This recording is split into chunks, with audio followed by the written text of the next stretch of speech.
All right, everybody, welcome back to another episode of the Nosebleed Section. I am your host, as always. Today, I'm going by the name Butterfingers this week.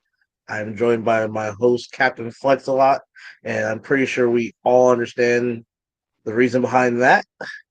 Uh, Reactions to yesterday's Giants tie against the Washington Commanders. Yes, the Giants tied. Not a loss, not a win, but a tie, even though it feels like a loss at this point. Before we get into today's video, as always, please like, share, comment. Let us know how you're feeling about the game as far as this game, next week, the rest of the season. Let us know what you like, don't like, and check us out on YouTube and Instagram and everything. Give us a follow. Also on TikTok now. Uh, Trying to follow the latest trends in sports media news and everything. But let's dive into the game, dissect it a little bit. So I know we said we were going to talk about our pros and cons. I know you have some five pros and five cons or whatever else of the game.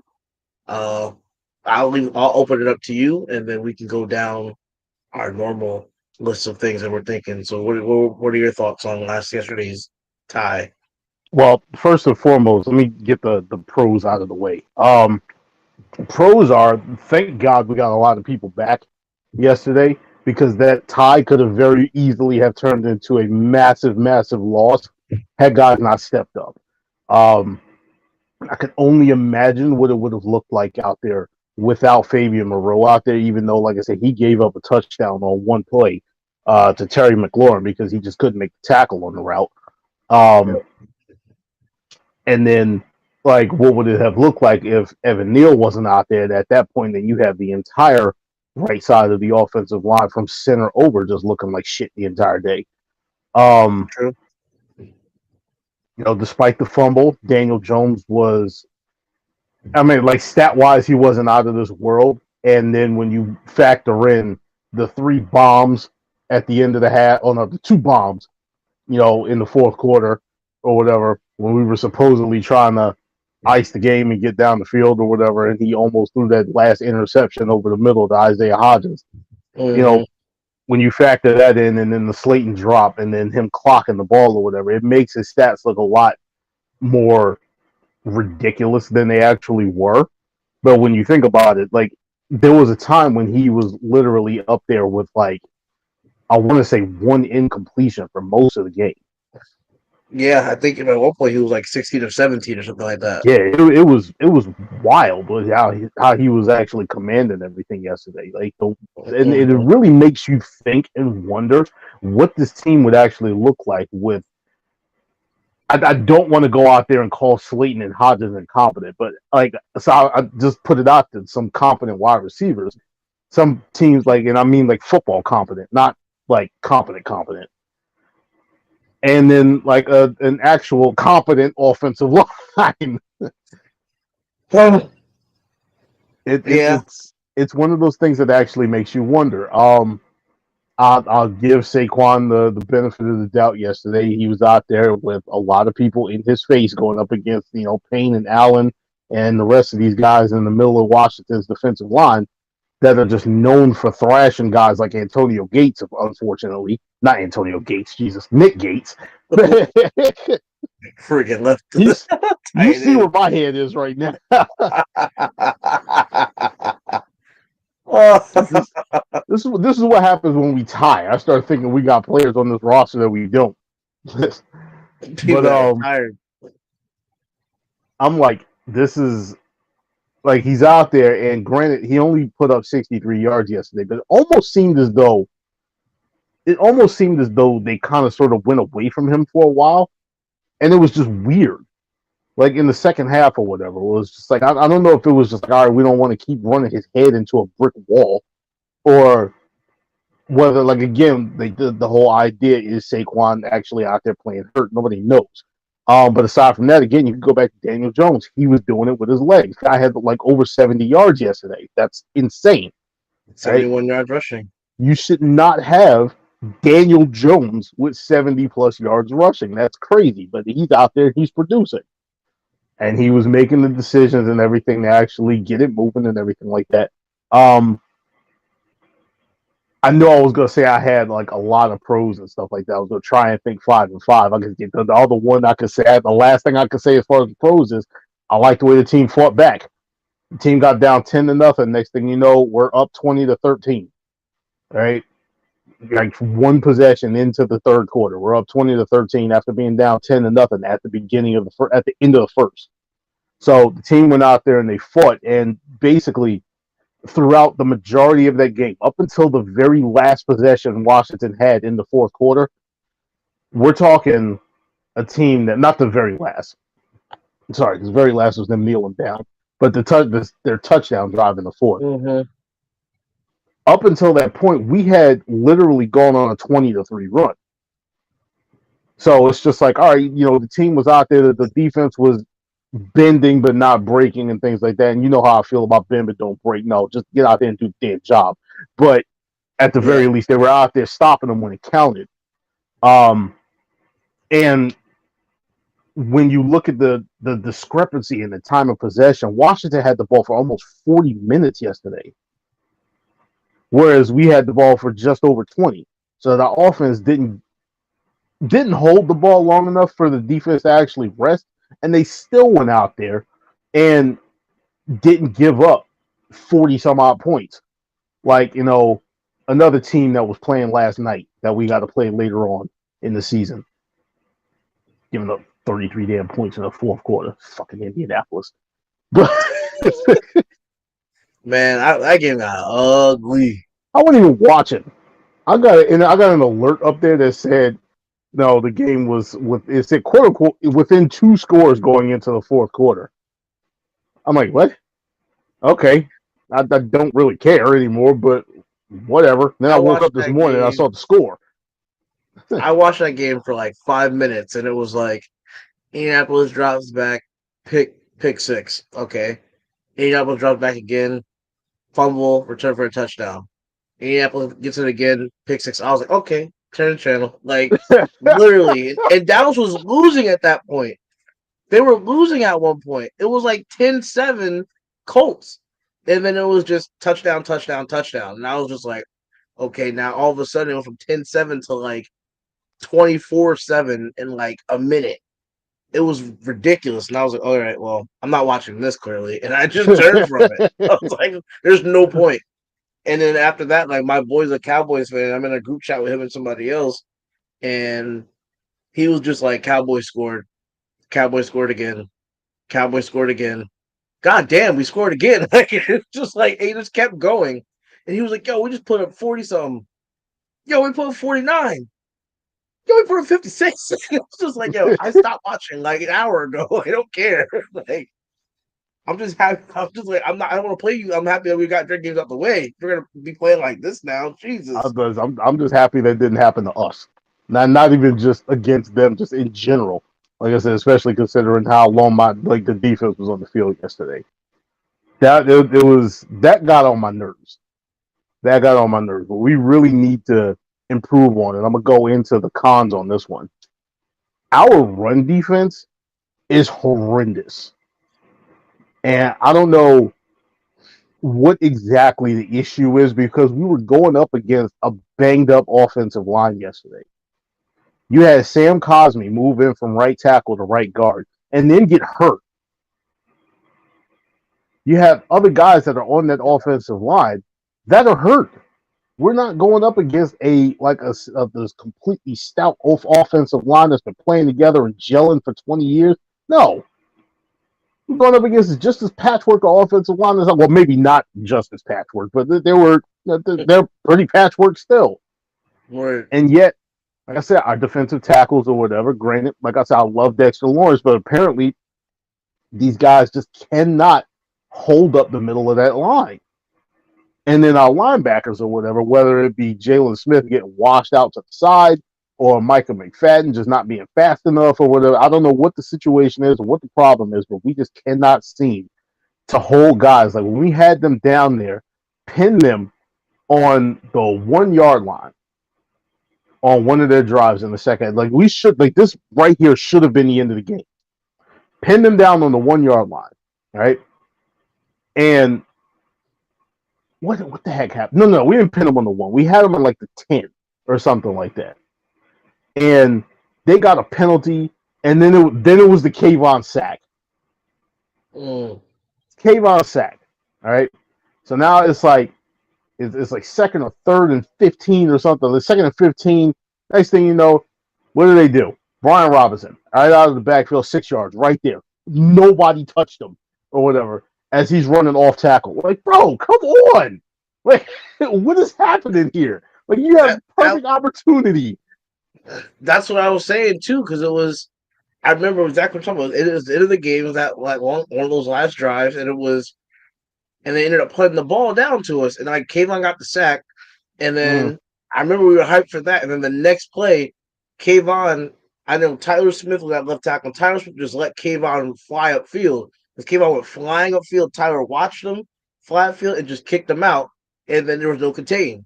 And then that's why Robinson ripped off like an 8-yard run. That's why I was in the group like, yo, too much. But it was only 3rd and 10 after that 5-yard run. Yeah. And they put it back down to us and we didn't do anything with the game. But yeah. Like I said, it's one of those things that like really gets on my nerves. Now, let's say, granted, that's one instance or whatever, and him being a rookie, he's going to learn from that, right? Or at least you would hope he's going into the future. Like our interior guys, like they just got to be better, Seriously, you like legitimately just have to do better.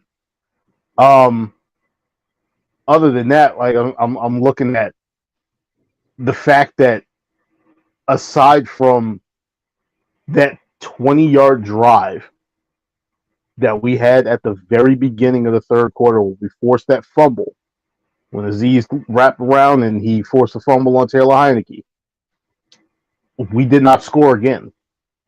Our offense generated like 3 yards over the next 3 drives. It was insane. So I don't understand what the deficiency is. If you listen to like the night before the game, I believe it was Saturday night, Entertainer and Bad Dog were in the middle of a conversation and they were saying something. Not Bad Dog, he wasn't there. It was somebody else. Entertainer was saying that he believes that the Giants are holding back right now because of how Washington's schedule is, because of the fact that they legitimately have 3 weeks where they can just game plan for us. They got the week up to us, they got the week off, and then they got the week leading up to us again. So, like I said, to a point, I can kind of understand that, and it is believable. But at the same time, like, bro, this is crunch time, man. 1 or 2 plays sitting up here trying to, to do something to get us a win in this situation. That's not going to hurt. That's not going to hurt if they know to look for those 1 or 2 plays in a couple of weeks. I'm like, come on. And another con, for all he did and not screwing up yesterday, when it came to the very last time where he took the field, he had to screw up. Richie James, my God, what the fuck were you doing on that read option? The one where him and Saquon ran into each other. Yeah, no, I know. I remember what you're talking about. It's just like I was again, like we said, like, yo, this is a play that I've literally never seen us run the entire season. And I mean, I get like maybe you're trying to catch them off guard, maybe they call a timeout or something, or it's like, oh, well, what the hell is this formation? What are they about to do? But nothing counts like game reps. So if you haven't rep that play in a game the entire season, do not run it now in one of the most crucial games, if not the most crucial game of the year up to date. You have not run this play in a game once. From what I've seen, I haven't watched every bit of every game because I'd be busy and I have football seasons and stuff, my own football seasons. But to what I've seen, I have never seen Saquon Barkley and Ricky James in the backfield at the same time, rounded up a running back running an orbit motion, because they literally said Richie James was supposed to go behind Saquon, right, go behind Daniel Jones. So Daniel Jones was going to fake it to Saquon like this, either fake it or you're going to read option it, fake it to Saquon and roll out and maybe pitch it to Richie James, or he was going to let Saquon have it if the guy stayed home. That's what I figured was going to happen. But again, I've never seen the Giants run that play, not once the entire year. Do not run that in this crucial of a game. And literally reported the announcers and everything were saying you got way too cute now. You got way Yep. too cute right there. Mm-hmm. And I agree. Like you can't. I don't know. Like I'm not trying to take over what you're saying, but I just feel like this was the not the one game, but I feel like the play calling was a real reason that we lost this week. Like it was some things are on the players, but this was just like complete play calling. Like the thing is, like you guys took your foot off the gas, you put 20 points up, and thought that was gonna be enough. Right. Like and like every time I sat up here and I watched, it was just like you said. If we get to 1st and 10, and then like a negative play, and it was Giants go backwards. 2nd and 13, throw the ball, somebody drops it. 3rd and 13, throw the ball for 5 yards. Oh, 4th and 8. Now we got a punt. Like, and that's all it was the second half. I'm like, yo, like, what happened to the play actions? What happened to getting Daniel Jones on the run? What happened to getting him out the pocket? Like, what happened to Well, going? as far as getting him out of the pocket, Washington definitely adjusted in the second half. They were having guys stay home on their side. So the moment Daniel Jones tried to roll out, there was a lineman or somebody in his face. So I'm like, all right, I got you right there as far as like them not going to the well with that too many times because unfortunately Kafka does do that way too damn much. But unfortunately, when it comes to what we're working with, we don't have enough on offense. We don't have enough firepower right now to actually make to to open this offense up as much as it should be. In modern day NFL, we should say. Mm-hmm. So, like I said, and then let me piggyback off of what you were saying as far as the drives in the second half and then the mistakes and everything like that. Now, I'm not going to sit up here and give this man the benefit of the doubt. All right, I said this in another group earlier. All right, know the situation. Know that you're a team that unfortunately has to be kind of perfect in order to win, and understand that over the last couple of weeks, you've had to deal with a number of phantom calls and people just making stuff like way more than it actually is. So, for my namesake today, John Feliciano, I don't give a damn if he was just sitting up there flexing at Slayton because he got 12 yards, on this one play fighting off a bunch of defenders or not. All right.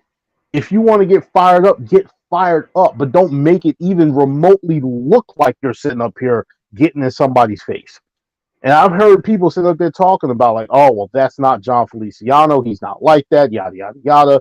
Heard, what was it, Boomer Esiason this morning talking that exact same game. I don't care, all right? The fact is, you put yourself in a position to rely on an official interpreting what it was that you were doing. And he interpreted that you were talking a whole bunch of shit, so he threw his flag. Granted, it didn't cost us the traditional 15 yards and make it 1st and 25, but it did cost us field position and momentum, and then we ended up punting on the drive that we probably could have, at the very least, ended up with a field goal on and gone up 10 points instead of just being up 7.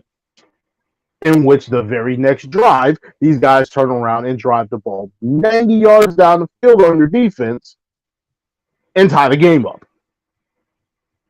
Come on. Do better.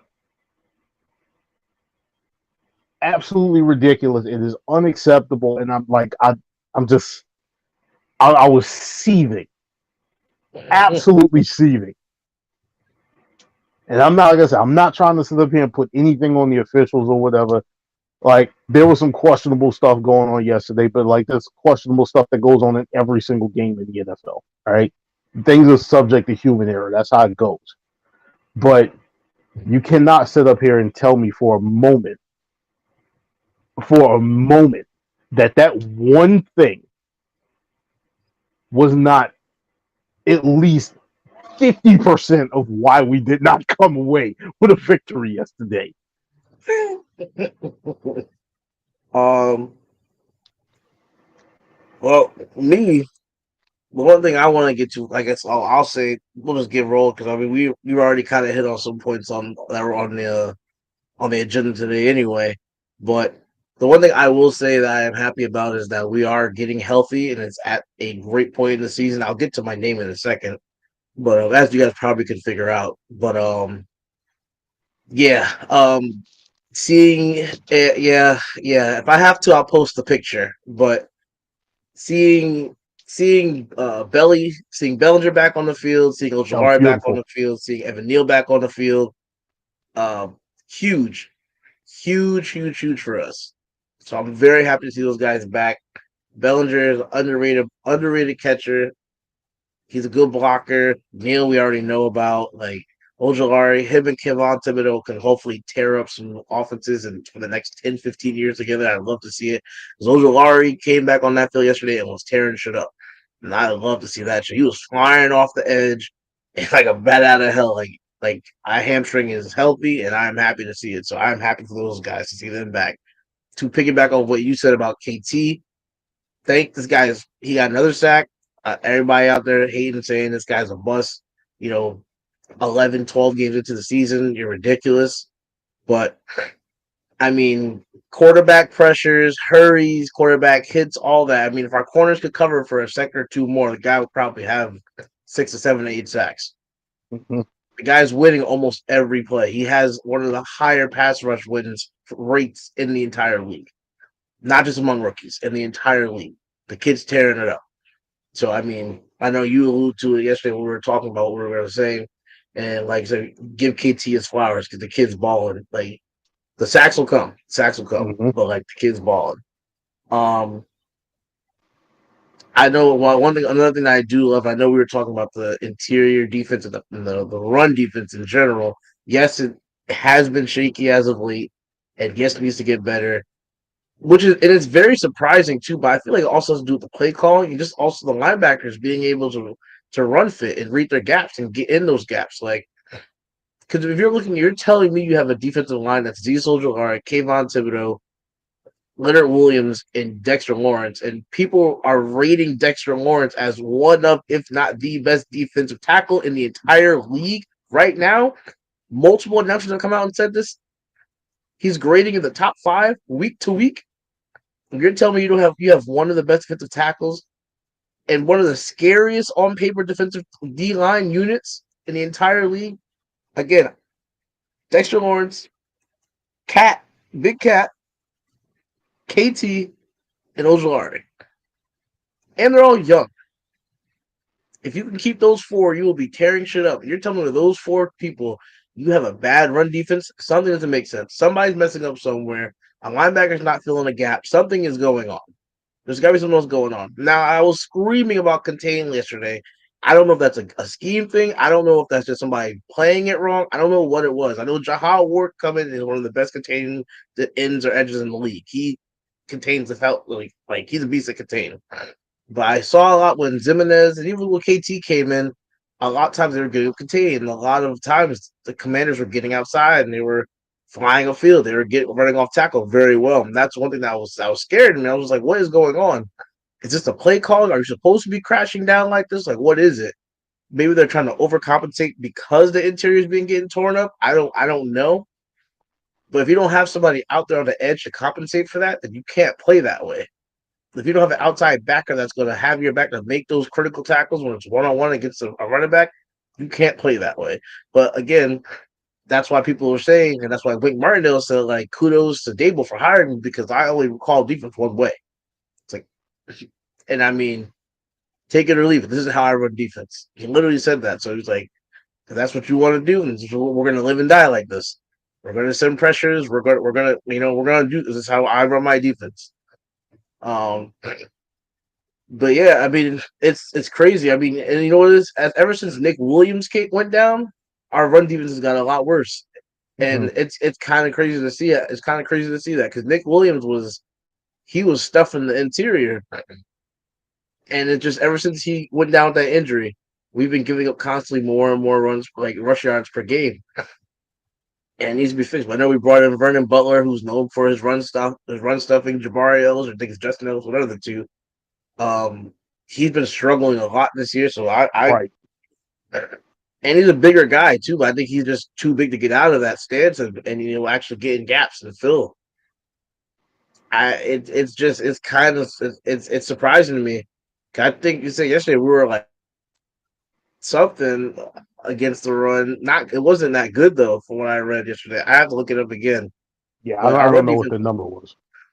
our run defense wasn't is not good right now. So like again, like we have teams coming up like the Eagles and like the freaking Colts with just like Jonathan Taylor. You have people that are going to run the rock coming up. You have to be able to stop the run.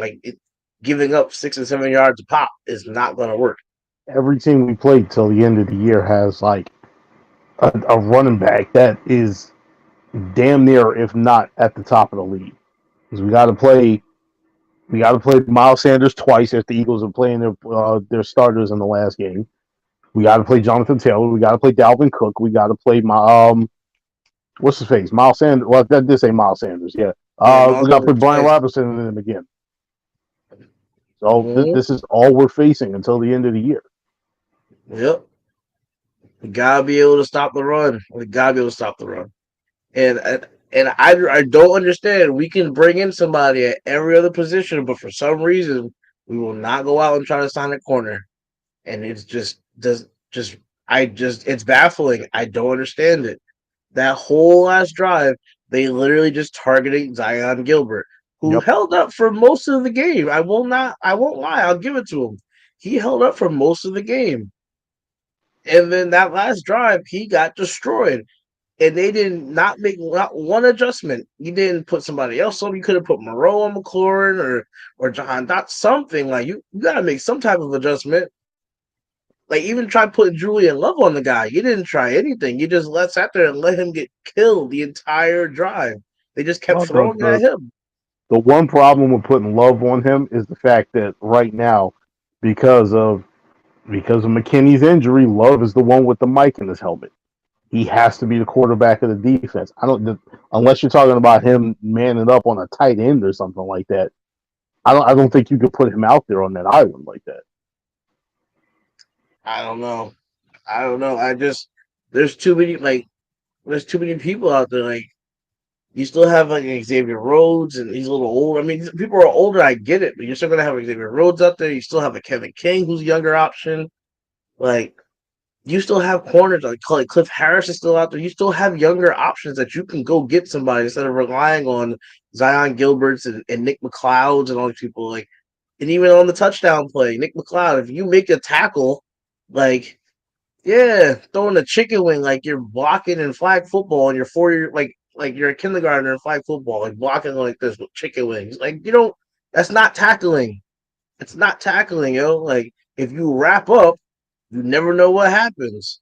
If you wrap the guy up and bring him to the ground on the 10-yard line instead of just trying to throw your shoulder into a guy and getting spun off of, maybe we stop him at the 8 or 10-yard line. Maybe you force a fumble. Maybe we pick the ball off. Never know. Never know. But you want to sit up here and try to lower your shoulder into the guy and you get spun on. Like, Mhm. that just come down to fundamentals. Like, the one thing that really killed me was the first drive of the game with Daniel Jones fumble. That irked my living soul because we were moving the ball, Yep. throwing the ball well. Saquon was hitting the holes and running. Even Daniel Jones was running the ball. And the moment you sat here and somebody grabbed your arm, you decided to just drop the ball. It's like, bro, I get he stripped it, but like, come on. If Mhm. Saquon is running into contact and wrapping the ball up, there's no reason you shouldn't be wrapping the ball up. Yep. Exactly. Same way Tiki Barber used to do it. Because Tiki Barber used to fumble his ass off too. He used to Yep. be out here with the ball out here like with one arm like this. And he started fumbling. They threatened to cut his ass. And he tucked the ball up here like this. And every time he got contact, he slapped the wrist on, or he would fall over or something. You're the quarterback. You're the franchise QB, supposedly, but you ain't playing like it. You're gonna sit here and you're gonna run up the middle next to linebackers and D linemen dragging on you and people that know you're known for turning the ball over. They're gonna sit up here and punch and strip for the ball. The moment you feel contact on you, you should put two hands on the ball. You should be falling to the ground. You should not be trying to run through linebackers for extra yards and trying to drag people. You sat up here But now the kudos to the defense because the defense got the ball, they came on a short field on the 49-yard line, 50-yard line, whatever it was, and held them to 3. But it shouldn't have been the case. We should have drove down the first drive like we were driving it, and you at least came all the way with 3 or maybe a touchdown. Set the tone for the whole game. First drive of the game, ran the ball down your throat, hit passes with timing, scored a touchdown.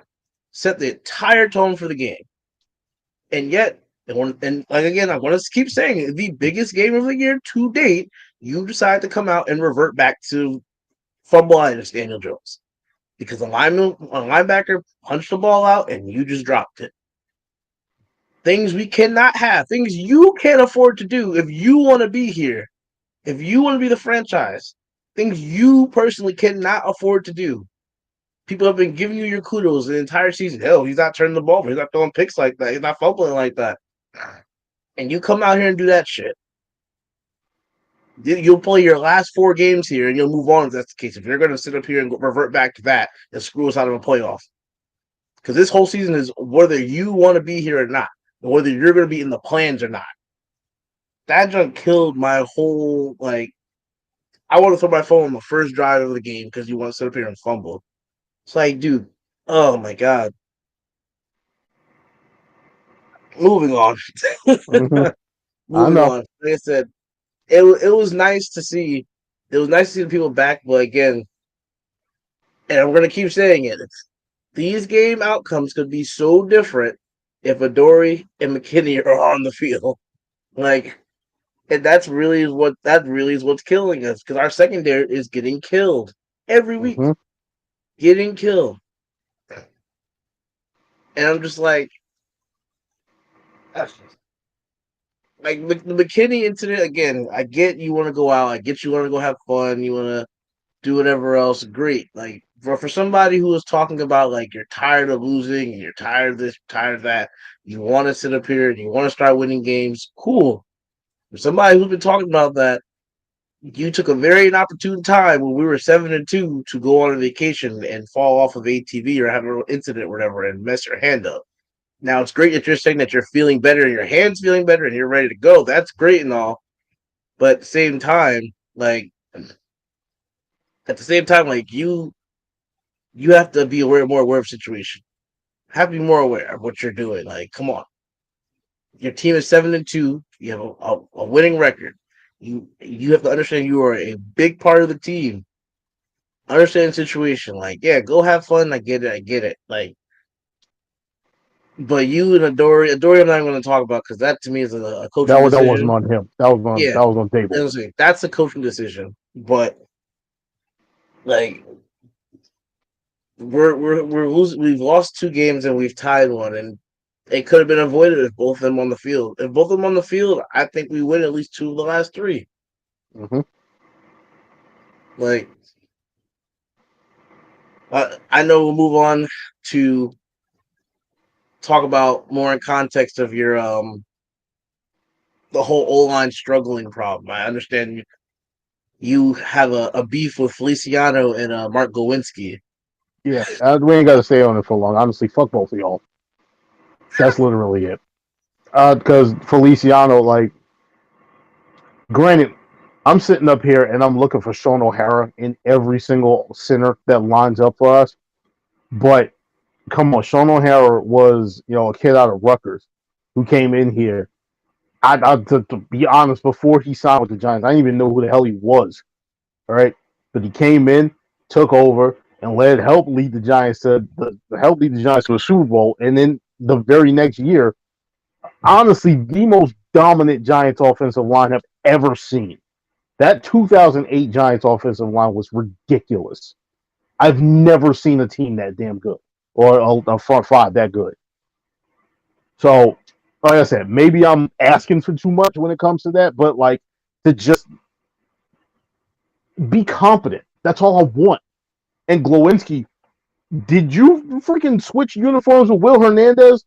Are you what's this turnstile shit I'm seeing from you? Are you sitting up here and just watching defensive linemen run by you and do your whole 360 looking for somebody to block thing when you got guys literally lined up in front of you coming right next to you?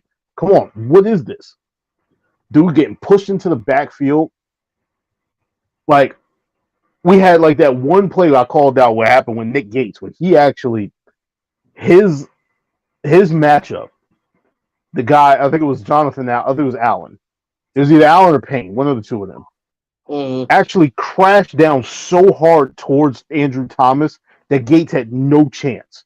And once he did that, he washed Gates and he washed Thomas in that one play. Because Thomas he had his own man he's trying to take on. Lord. But the thing is, you got Feliciano next to him, blocking nobody again. You got Glowinski getting run right back into Saquon and Daniel Jones and whoever else is in the backfield. Like there has to be something there that tells you or allows you to see what it is that you're doing wrong and allows you to correct it. Like, what is the problem here? Like, I always, I literally go back to like my high school kids, like when when we come off of a bad game with my freshmen, and sometimes, or if we're just like a bad rep in practice, I literally sit here and I tell these kids like, yo, like I watch you guys get pushed back like 2, 3 plays in a row, like, and it's on runs. Like on runs, you're supposed to fire off into the guy and drive him back. Like, so you think of it as a fight. Like the guy is coming at you trying to fight you. Like, are you going to back up or are you going to fight back? Like, and it's the same thing with like while watching the Giants. So I'm like, yo, you're in a fight every play. Every play is to me is a fight. It's a war out there. You're in the trench. What they call it, the trenches. Like you're in a fight every play. Like you're getting your ass kicked. Don't you get tired of getting your ass kicked? Like I'm like you would think after lining up the last series, this guy abused me for 3 plays in a row. Like, don't you get tired of just getting your ass kicked? Like, I'm sorry. Like, just tell technique and all the play and the scheme. Like, yeah, cute, great. After a while, it's a run. We're running a dive. The dive is coming behind you. Kick the guy's ass in front of you.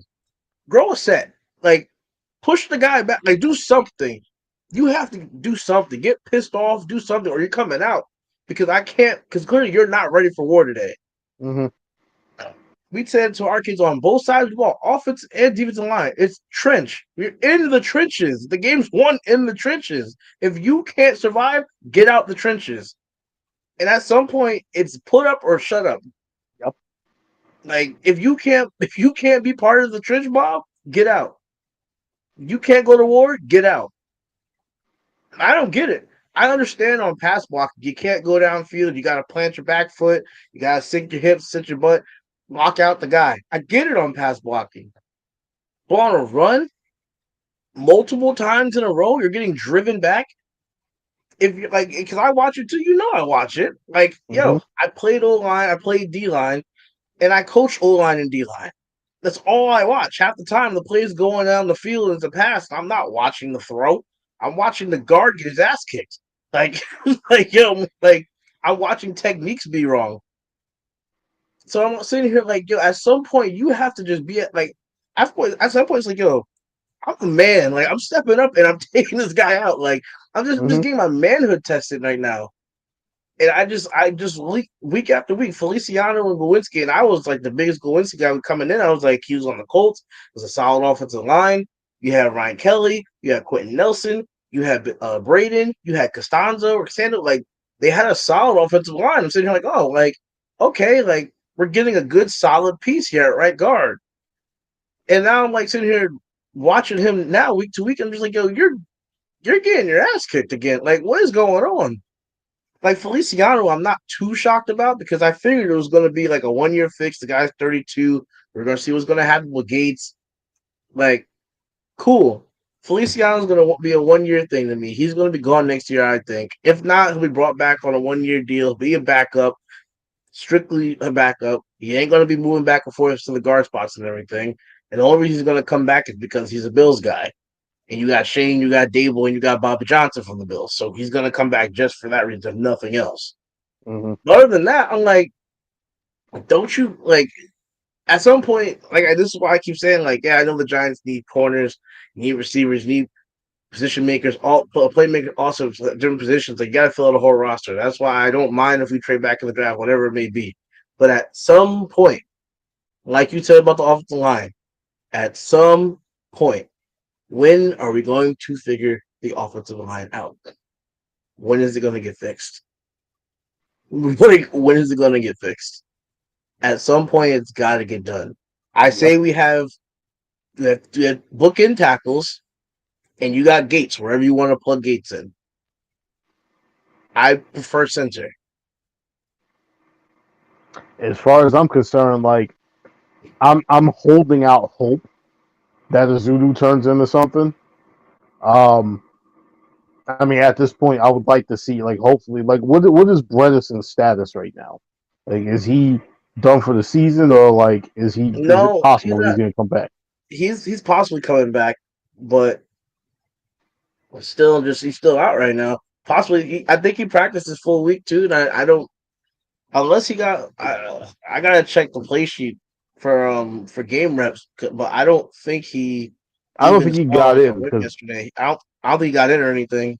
I'm pretty sure that he was like he didn't even play yesterday, unless he was in there as one of like an extra tackle or something like that, and just came out there for like a jumbo set. I don't think he even saw the field if he did No, suit up. he didn't yesterday. Yeah, because like I'm pretty sure Gates was in there the entire game. And like I said, it's nothing against Nick Gates. It's just a matter of like I legitimately cannot stand when I hear people say like, yeah, we want him at guard. Like, no, get out of here. Put him at center. Leave him as center. Like I loved him as our center. Yep. Absolutely loved him as our center. Like and that at that point, unless you got like a legit nose tackle that's lining up over him, he has the ability to help out when it comes to these little, these ass guards that we have. Like, and actually, like at the very least, let the offensive line hold up a bit longer.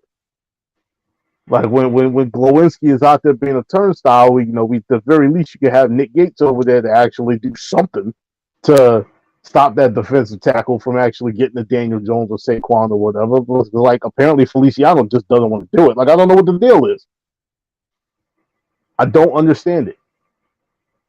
I don't I don't know what the deal is either, but like I said, I think next year if you put Gates at center, like I know we have Glowinski like on a 4 year deal.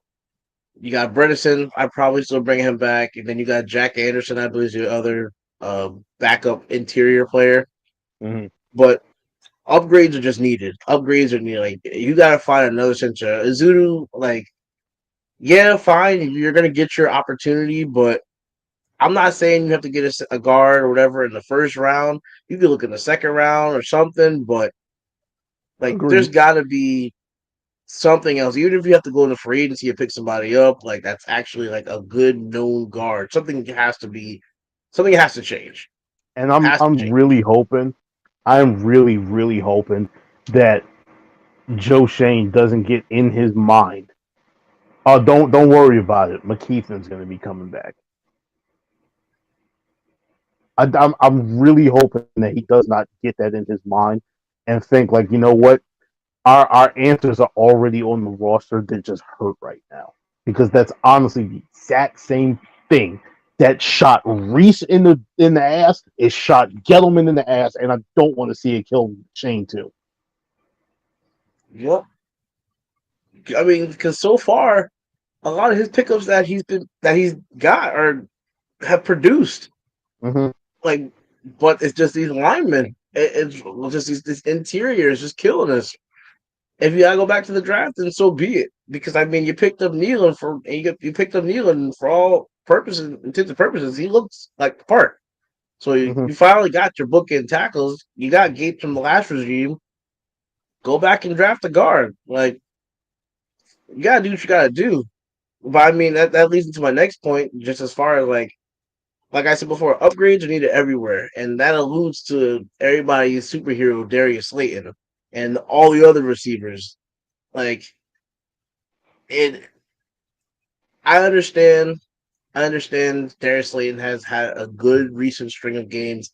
the beginning of the season, he was inconsistent. I literally looked it up, and he had one game, I think, where he had like 11 yards receiving. Another game, he had like 11. Another one, he had like 18 yards. Then he's been around, he mulled around like the 50 to 60 yard mark. And these past string of 4 to 5 to 6 games, I understand he has had like 80 and 90 yards receiving. I get it. But, and Fox put up the stat, and I've looked up the stat myself. The guy has the highest drop rate in the NFL, or one of the highest. I believe it is the highest drop rate in the NFL.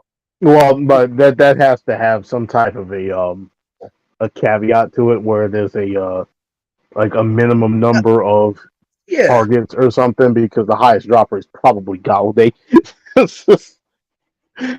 Well, I'm sure, but Yeah. for you to be targeted as much as you are, the guy's drop rate is 15%. 15% drop rate. This is the guy that people want us to bring back and give this contract to, and he's the reason this or that, blah, blah. Cool, great, understand that. Slayton's made some plays. Cool. What's up, his squad? What's good, my boy? Um, yeah, 15% drop rate, and that's down from last year. We had a 22% drop rate.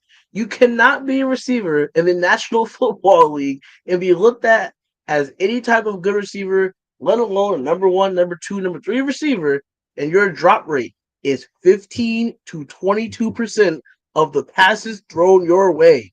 I do not want you anywhere near my organization. Please exit MetLife. I don't want you on the team if that's the case. I'm sorry. People can sit up here all they want and talk about how Slayton is this and Slayton is that, and he's amazing, and blah, blah, blah, and throw the ball to Slayton more. He's a jump ball specialist. Great. He can go up and catch all the 50-50 balls he wants. And then when the ball hits him in both of his goddamn hands, he wants to drop it. When he could be on the 50-yard line, we make two more passes in the minute we have left in the game, go get a field goal range and knock a 40-yard through with a Pro Bowl kicker and win the game. People would be like, oh, another shitty pass from Daniel Jones. Oh, a terrible pass from Daniel Jones. Who the hell Oh, this is said like, that? what? Oh my gosh. I wish you were on Twitter last night. Everybody and their mother was tearing Daniel Jones up last night, talking about how it was a horrible pass. Again, Daniel Jones misses a wide open Darius Slayton, just like last year when we played the Commanders. And this is why Daniel Jones needs to get Wow. off the Giants, and he's not a franchise QB. And X, Y, Z, blah, blah. Everybody crying to their mother last night about how Daniel Jones is the worst quarterback in the NFL because he missed a wide open Darius Slayton. I had to get off Twitter last night because everybody was crying. Everybody was crying about it last night. I get that it's a tie, and at this point in the season, it feels like a loss. It really does. I'm with you guys on all of that. But if you watch the game and you looked at the picture, literally, he's sitting in the air with the ball between both hands like this. It hits him in both hands. If I could, I would post a picture. If I had a green screen, it would have been my background because I'm that petty. I'm that petty. You would have had him behind me. I put it in multiple group chats. The fact that this man dropped the ball that hit both his hands square in his diamond because he wanted to fall and just throw the ball up in the air. I'm surprised us being the Giants, it didn't get picked off. Yeah. That's what we used to do.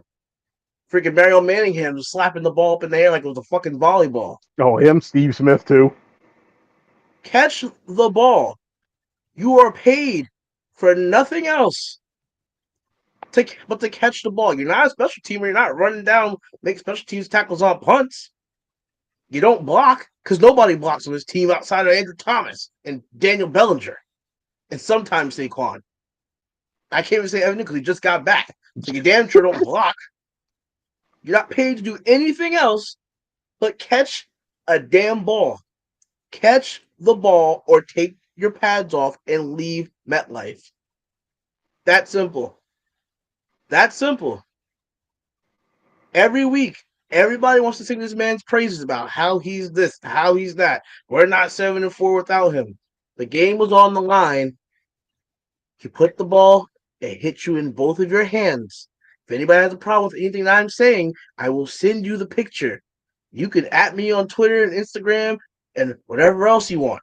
You could DM me on Facebook or anything you want. I have the picture in my phone. I will send it to you gladly. The ball hits you in both hands, not one. It wasn't the one-handed catch. It wasn't, oh, Odell back here. No. You jumped and it hit you in both hands like this. The ball's literally in both hands, and you still dropped it.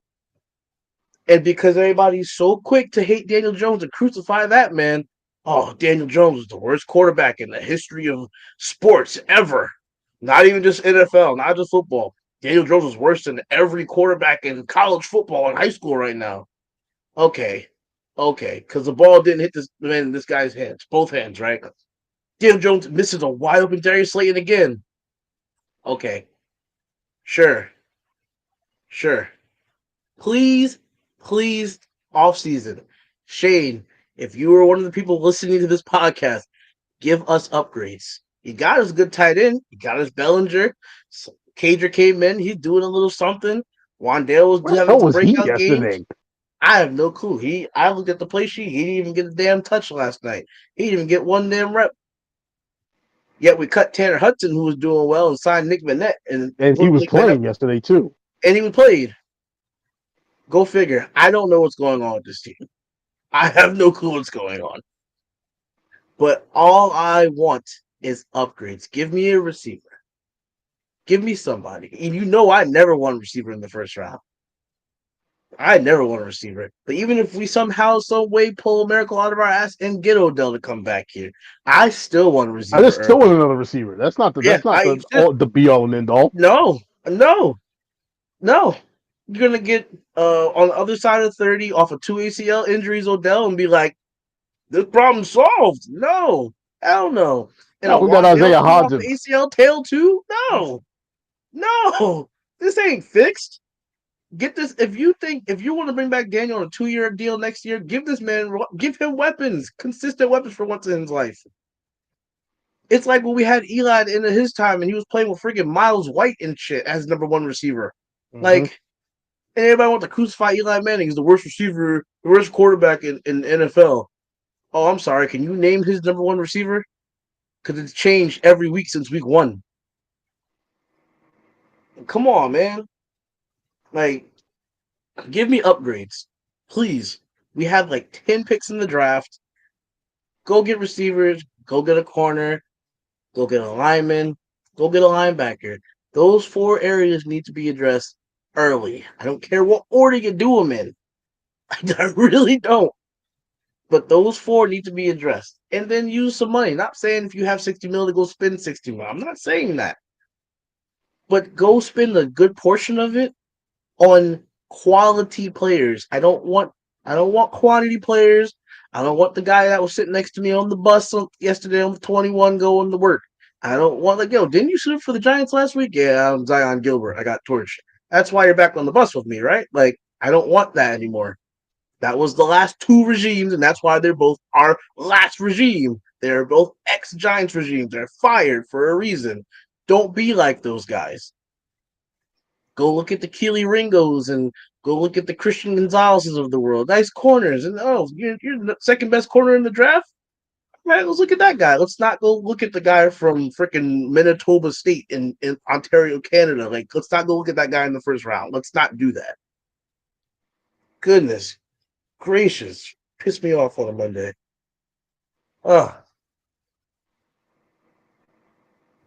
Hit squad, I don't know, to be honest. I don't know. With you, I wasn't on Twitter, so I don't know what they said. I can go check later, but yeah. So Hit Squad said, I'll put it. I'll show it on the screen. No, I see it. I see. I got the chat up here. I didn't see the tweet. So, I don't know if I have the tweets. Do I have the tweets? I don't think I have them, but pretty much, Rodarius Williams was saying, Rodarius Williams was like, this can't be real. Like, just saying something like, this can't be real. Like, he was like kind of crying. I don't know. People were saying like, you'll keep your head up, whatever. But it sounded like it was more personal than just like the game. It sounded like something actually like happened. Like something actually kind of happened to him. It sounded weird. That's why I was like, I was reading it like, is this like just like a football thing, or is this like a something else personal in your life happened? Like it just Mhm. didn't sound. It sounded like weird to me, so I didn't know what happened with him. Um, actually, I think. Oh, and then Tay Crowder said, "Free me."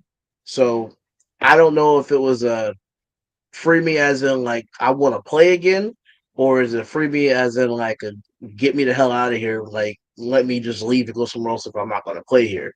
I don't know, but I mean, if I'm sure Rodarius was probably sitting there watching Nick McLeod and Zion Gilbert get abused and been hi, Yeah. hi, like I'm not saying I'm going to lock him. I'm not going to say I'm going to lock Terry McLaurin down, but give me a goddamn chance. Like, Mhm. you know what I'm saying? And then Tate Crowder, the guy went from starting in the past 2-3 years to being non-existent. They snatched him out and put Micah McFadden in, and that's just been it. Like the guy had to sniff the damn field. So I don't know. Like half the Giants Nation is just like keep grinding. Like you're gonna get your chance, and when it comes, make the most of it. And the other half of Giants Nation is like, shut the hell up, you baby. Like I Well, don't know. yeah, that's how Twitter warriors are. They do stuff like that. Like part of me is just like, you know what, Tay Crowder for you know for a guy who was basically Mr. Irrelevant. Um, Literally, Mr. Irrelevant. he's sat up here and he's done a decent job over his tenure here, but his highlight reel is legitimately like that one hit he put on Derrick Henry at the beginning of the year when Derrick Henry was in midair and not looking at it. So I'm just I appreciate it and I understand. And to be completely honest with you, the way Micah McFadden has played, I'm kind of sort of on his side. But I'm also of the school of thought to keep that shit off Twitter. Go out there and voice your opinion to your coach and then show him in practice that you should be on the damn field instead of this other guy. Now, if it was Darian Beavers that he was talking about, then I would be like, you know what? No. All right. Darian Beavers belongs on the field regardless because that guy is amazing, even though he's hurt. Right? I don't know. Like Hit Squad, do you know what do you think about those tweets? Let us know what you're thinking about those. Like if but I don't know. I don't know what the tweets were in reference to. Like again, I'm sure that Tay wants to play, Mhm. but I don't know if it's like he wants to stay here or if he wants to leave kind of thing. But like I said, like the Rodarius Williams tweets, they were weird because he was putting up like crying eyes and saying like this one hurts different, this one hits hard and everything. Like and I was just like he was talking as if like somebody like passed or something like that. The way he was Uh-huh. talking was just like I was just like, I don't know like what's going on. Like Mhm. so it was just kind of it was not weird, but it was just different. Like I was just like, I don't know if this is like it's like I don't know. Some people were asking like, "Are you all right?" Like other people were just like, "Yo, like just keep grinding." What up, June? And like some people were just asking like, "Yo, like keep grinding." And I don't know. Yeah, we still alive. We still alive. I'm Um, not. well, he's dead. I guess I don't know. I don't know who I'm talking to then. But now, June Hiscott was talking about I don't know if you saw on Twitter, June, it was where Darius Williams and Tay Crowder were tweeting out stuff after the game where Darius Williams was talking stuff about as far as like saying like this one hurts, this one hits different, and this one like he I don't we were trying to figure out like is this more of like a he wanted to play kind of thing or is this more of like a because it sounded really personal. It sounded like he said it was like this one was personal to me. So it was just like we don't really know the context of the tweets behind it. And then Tay Crowder tweeted out "Free me," and again we were sitting here like, is this more of like a Tay Crowder like Benji was saying like went from a starter every game starter to not even seeing the field like just been non-existent in the past couple weeks. And I like the Jalen Smith. I like the Jalen Smith pickup. I think he's been pretty solid for us. Michael McFadden, like I understand, like he has potential, but again, you're asking like a 6th round pick to just step in and just start. That's like to me again. I always go back to like, yeah, you can find gyms, you can find pieces every once in a while, but you can't find a gym. You're not going to guarantee you to find a gym every single year. Every single pick is not going to be a gym all the time. Like it's just not. Like Beavers, and I love Beavers. Beavers was rated as a 3rd round pick. Dude, I really don't know why Tate. I mean, Tate has been phased out. They went with they just make the choice to go with McFadden. And since then, Taysby's been on the bench, riding the bench.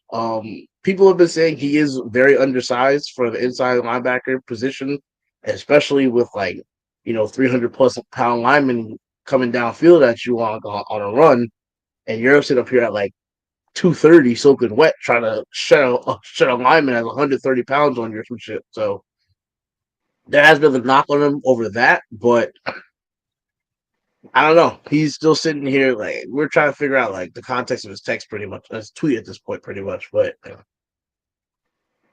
I don't know. I don't know. I just to me, I'm again. I always go back to the thing when I say with the draft, like this guy was drafted where he was for a reason.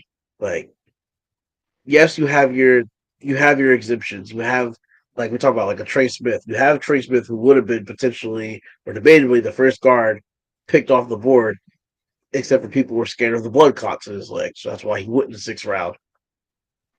Um, Zion Gilbert, June. The street free agent. Yesterday was his first NFL action period, which is Yep, why they started picking on him the way they did. yep. He was just elevated from the practice squad, and then he started yesterday. And again, like we talked about, like we alluded to last week, his squad. We got to get you on a podcast too. The Forbes guy talk after a Giants game this year. Um, but yeah, like he was just elevated up. And we just talked about last week as far as there's veteran corners out there they're just sitting there. And I keep saying Cliff Harris, I keep saying Kevin King. Yes, in a big game like this, the biggest game of the year so far, and they elevated a corner off the practice squad who had never seen NFL action and started him as a number 2 corner. Like, and you have Jahan Dotson, and you have Curtis Terry Samuel McLaurin and and Curtis Curtis Samuel. Samuel and Curtis Sam Samuel. Samuel was the one that was really doing him in. Like, yes, yes, and we put him on McLaurin, Curtis Samuel, and Jahan Dotson, and the 3 of them tore him up, especially on that drive that went down to tie the game. So it's like you put a practice squad corner on those 3, and what do you expect? Like it's his first NFL action ever, and you're putting him on what, two Pro Bowl receivers and a rookie that's been shredding the league up, and you're expecting this guy to just step in. Yeah, Darnay was out yesterday; he was hurt. And like you're expecting this guy to come in and just start and just be fucking Darrell Revis, like come on. There's a reason he was a practice squad free agent signing that was available to be signed to the practice squad and dropped and added back and forth all you wanted. There's a reason for that. Again, people are drafted where they are for a reason. Aren't drafted for a reason. If that were the case, then like anybody would go in any round. People will look at Saquon Barkley the way they look at Gary Brightwell and be like, "Oh, well, Saquon's a great back, but he can go in the 7th round. Gary Brightwell can go in the 7th, or he can go in the first." Like, there's a reason for it. Like, but again, when you're sitting here and you're looking at a market where you have veterans out there, you brought Tony Jefferson up, you elevated Landon only once or twice, but Mm-hmm. you got like a Tony Jefferson, you elevated other people, but you won't sign a corner to your practice squad and elevate him. You're gonna just keep rocking with undrafted free agents the whole season. Continue to get torched, and it's going to lead to the downfall of the season. If the corners can cover for a second more, you got KT, and now you got Aziz back flying off the edges. Like, yeah. And he said Rodarius Williams caught the interception. You're right. Yeah. Like, And that's the thing. We said that too. I wish you guys were on the show tonight. Like, yeah, he came on, caught an interception last week, doesn't see the field this week. Yeah, Can't make I heads. don't know what the deal is. Like, granted, Can't. maybe they're looking at it and they're just like, you know what, you don't match up well against this person. We want to try this other guy out. Like, I don't know what the thought process is there, but clearly it was wrong, and they need to play the guys who actually deserve to be on the field. Damn the matchup at that point. Yeah, I gotta look at our practice squad and see who's on it because there's got to be something that we can do. There's got to be people that we can let go of off the practice squad and just go pick up something like one or two corners or something because if Midori's still going to be out like this, and safety too because Pinnock is still killing me. I think Adoree got hurt against Detroit, right? Yeah, they said 3 to 5 for him. Yeah, so next week would be week 3. Damn it. We would not have Galladay him for the Eagles, right? Galladay was inactive yesterday, June. Galladay was inactive. And the main thing I was saying was like, yeah, well, one is we did tie, but it just feels like a loss at this point. Like we were all sitting there like You watching. know why? It's because of the fact that with a minute left in that game, we were up 20-13. There shouldn't have been a tie. We flat out should have won that game. So it's just like I'm sitting up here. I don't know how many times I put it in the chat. All right, offense, let's put this game away because Yep. that's what should have happened. Well, all Took the right, foot off June. the gas. To be fair, like I said, I know it's Galladay, but to be fair, what's the name had Andrew Thomas played with that illness the week before, and Michael Parsons like lit his ass up. So I'd rather, if it's the exact same thing, like he wouldn't have been no good out there anyway. Not that that's any different, but he wouldn't have been out there no good out there anyway. Dude, I just Exactly, don't. exactly. What is up with the play calling? Like I said, there's like I brought that up earlier. Joe brought it up as well. Like I said, there's some thought among some Giants content creators that the Giants were holding back based on the fact that Washington has like 3 full weeks to prepare for us. But it's just like that was a mistake. And then them sitting up there running a play that they hadn't run before with players. Like I don't know, but like I said, there's some thought among the content creators that because Washington has the week leading up to us, and then their bye week, and then the week leading up to us again. Like I don't know what the heck that was, but I'm hoping that's a bot. You I'm see sure. that? I'm sure it's not as good as the last spot, but Nah, absolutely not. I'm still waiting for my hot chick still.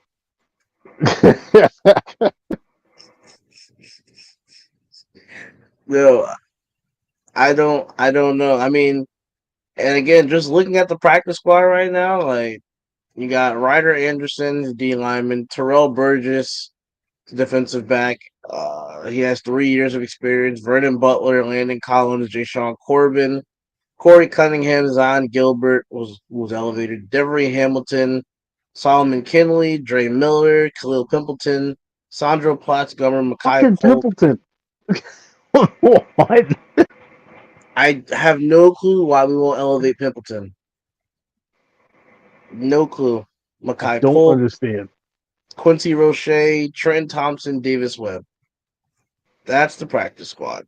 And then, you know, just to, again, talk about the free agents that are there to have, like, like because I just am a glutton for punishment and I like pissing myself off. Like, again, when you can go from having like again Zion Gilbert and whoever else like they just drag off the street. Like you can go from them and like you gotta talk to again Trey Waynes, Tavon Young, Chris Harris, Kevin King, Xavier Rhodes, AJ Boye, like just name a few, all sitting on free agency. Like I understand that money's tight and all, but hey, we're 7-4-1. Ugh, Hmm. we're in the middle of a playoff hunt. We could use a veteran corner. We can use somebody that's going to help us on the field and off the field. Some situations like go get a Chris Harris, go get an AJ Boye, go do something like, hey, take this minimum deal, take this 900,000, take this million, come out, come play for a competitor, try to get to the playoffs. Something, make a pitch. Like, Hmm. don't just keep bringing in these guys that you could just elevate up and down all season. It's just, and I felt like this was probably the biggest game that I will blame partially on Dable and Co. because it came down to a lot of the play calling for me. There's some situational football that you may or may not agree with, but it just to me the biggest part of it is just that you took your foot off the gas, and that to me is like I hate that. You got a 20-10 or 20-13, whatever, and you thought the game was over. You got away from whatever worked for whatever reason. You got away from it, and it showed because when you went back in overtime and we had a couple of good drives, like yo, and everybody said it. The Giants went back to what was working in the first half. And they're like, I don't understand why you go away from it. If you didn't go away from it, we wouldn't be in overtime because you would have won the game by now. Oh, So fucking Daniel it Jones works, winning. if it works, why go away from it? Like I don't know. Like and again, that whole thing with Wink on that last drive, something so simple as taking off Gilbert and putting maybe Rodarius Williams out there. The worst couldn't have done worse. So now we're on to next week. We have the red hot 11-1 Philadelphia Eagles, and it's going to come down to another game where we're probably as healthy as we can be because I think we're getting Bredesen back. I think we're going to get him back. We might get him back this the next week. I don't know if he factors into the lineup. I don't know if you kick Gates to center and put Bredesen at left guard. I don't know. Um,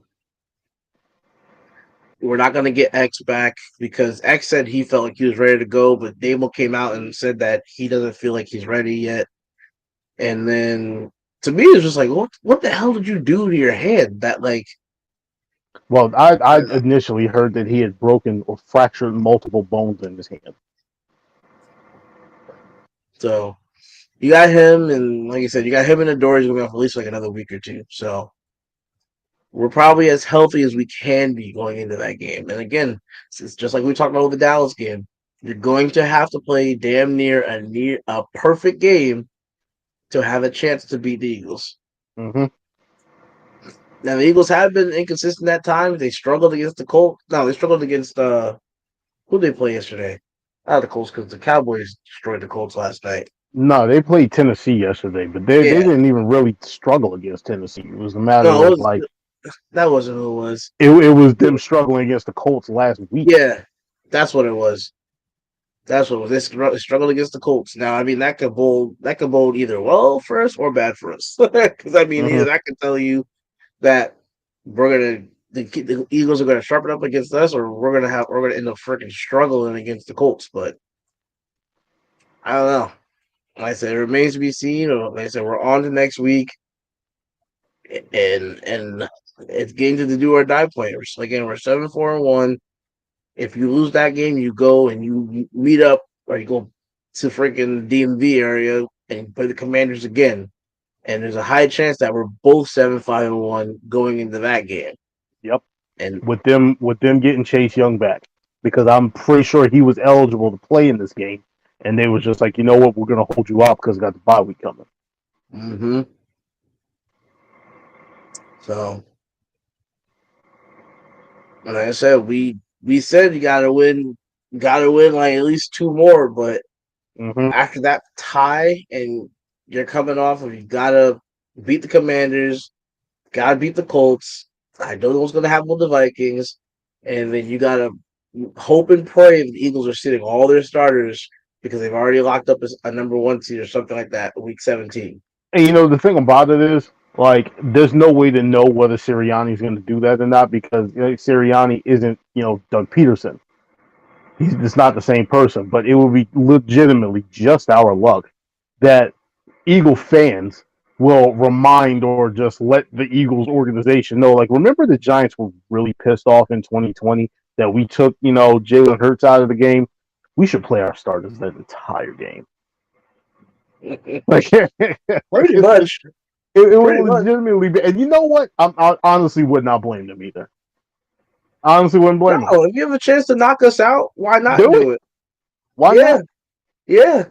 Your division rivals. Because to be completely honest with you, I would. Yo. Yeah, exactly. Exactly. We're division rivals. You have a chance to knock us out and end our season, like knock us out. I understand completely from their aspect, but from our aspect, I hope you sit everybody. Like, like the heck. And I'm gonna sit up here and I'm gonna bring up that one little nitpick that I had last night. I'm gonna bring it up just so that I can put it out there. Kayvon, love you to death. Love the pressure that you're getting on the quarterbacks and everything like that. And to be completely honest with you, when you got that sack for about 2 seconds, I lost my mind and I was like, yo, that was the greatest hit I've ever seen. Then I was just like, why the hell didn't he wrap up? He probably could have punched the ball out of Heineke's hand, and then we'd be talking a completely different story. We got to stop. Like, it's not even just a rookie thing. All right, Wink Martindale, you need to start preaching to your guys, hit and wrap up, because it wasn't just Kayvon, as Joe alluded to earlier. You also had Nick McLeod pulling one of them on a touchdown. All right, you got to wrap up. Absolutely have to wrap up. This is unacceptable to be in the NFL and have dudes throwing body parts at other guys, calling that like an effort to make a tackle. Get the fuck out of here with that bullshit. All right, that has to change. Absolutely has to change. Love the effort. Love the. Yes, they do need Coach Joe. Thank you, Brent. Absolutely, man. We got to sit up here and we got it's crazy because what was it? Came in there and said fundamentals. Absolutely, we do need fundamentals. This is ridiculous. It makes absolutely no sense that you got professional players out there throwing arms at people in the laziest way possible. Like you're gonna knock Terry McLaurin off his balance with your elbow. Get out of here. But anyway, like I said, it's a nitpick because on the very next play we gave up like a long run. It still could have won the game, but that's a missed opportunity that I'm gonna bring that up because you can't let that continuously happen.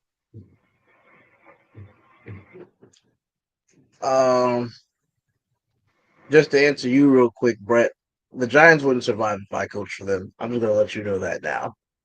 The Giants. You see how people are transferring in the transfer portal for college. I'd lose half the organization. I'd be fired after one game if the Giants had made me their coach. As much as I would love it, it'd be a dream job. Everything. Appreciate it for the hat comment, but I'm gonna show it on the screen because I like that. But if I was the Giants head coach, I'd be done after one game. It'd be a wrap. They'd fire me, something would happen. Because I'd be cursing people out. Just left and right. Left and right. People would get it. I'm not saying that's how you're supposed to coach and everything, but it wouldn't work out. It wouldn't work out. Trust me. But on that note, went a little bit over what we usually do, but had our frustrations to vent. Yeah, we had frustrations. Freaking tied. It's disgusting. Sounds 25 bad years. Lost. 25 years. And the last time we tied was against these same jackasses.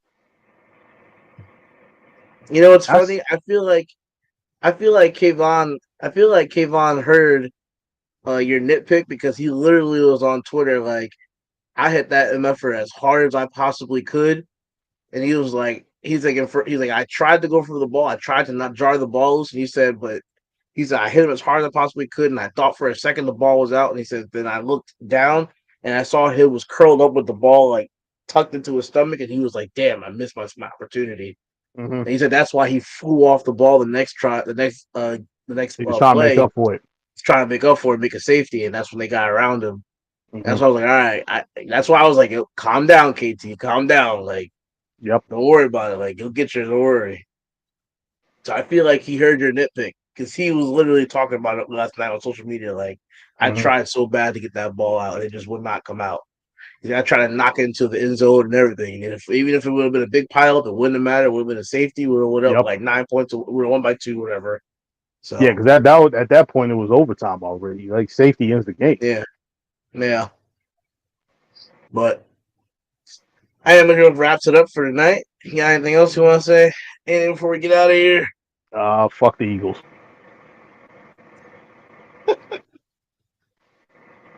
True.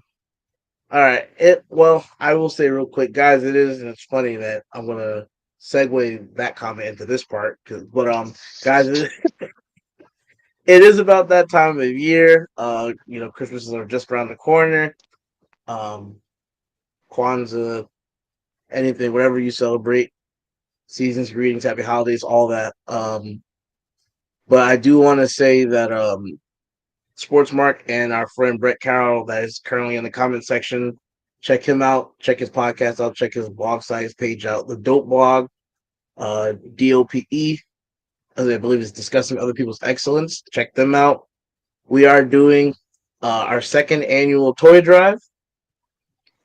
We will be collecting from now until the 23rd. We're going to have different toy drive sites set up, and then on the 23rd, we're going to come together. We're going to do an open forum discussion for our toy drive. So if you guys want to come out, come talk to us, chat about sports, football, donate some toys for a good cause. They are going to local children's hospital. They're going to the children's unit of St. Barnabas Hospital in West Orange, New Jersey. So if you want, please come out, donate to a good cause. Brett's just ridiculous. Like I'm just ignoring him. I'm ignoring him on the side, trying to make this whole message and everything sound nice. This guy's we're talking about stuff. Yes, we love the kids, Brett. Yes, we do. Um, yes, please come out, join us. We'll have, I'm not gonna say drinks. We'll have like water and stuff.